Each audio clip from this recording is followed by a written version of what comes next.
I'm Erica Escortes and welcome to KimikApp. In today's video, we're tackling mole-to-mass conversions, an essential skill for any chemistry student. By the end of this video, you'll understand how to convert between moles and mass, helping you answer questions about the quantity of matter in any substance. Let's get started! Mole-to-mass conversions. To convert between moles and mass, we use a simple formula based on the molar mass of a substance. The molar mass tells us how many grams there are in a 1 mole of a substance. The formula is mass is equals to moles times molar mass. For example, let's say you have 2 moles of water and you want to find its mass. The problem is, find the mass of 2 moles of water. Step 1.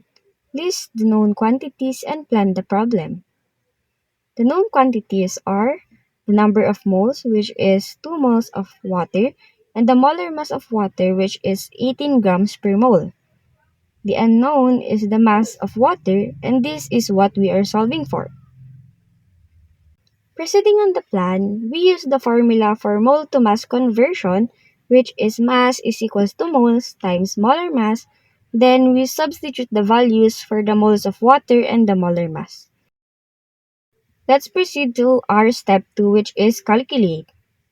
We have here mass is equals to 2 moles times 18 grams per mole. Then we have 36 grams. Finally, step 3, think about your result. Since each mole of water weighs 18 grams, multiplying it by 2 gives 36 grams. Therefore, 2 moles of water have a total mass of 36 grams.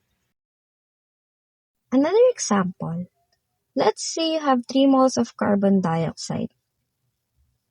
The problem here is find the mass of 3 moles of carbon dioxide. Step 1. List the known quantities and plan the problem. The known quantities are the number of moles, which is 3 moles of carbon dioxide, and the molar mass of carbon dioxide, which is 44 grams per mole. The unknown is the mass of carbon dioxide, and this is what we are solving for. Proceeding to the plan, we use the formula for mole-to-mass conversion, which is mass is equals to moles times molar mass. Then, we substitute the values for the moles of carbon dioxide and the molar mass. Let's proceed to step 2, calculate. Mass is equals to 3 moles times 44 grams per mole. Then we have 132 grams. Finally, step 3. Think about your result. Since each mole of carbon dioxide weighs 44 grams, multiplying it by 3 gives 132 grams.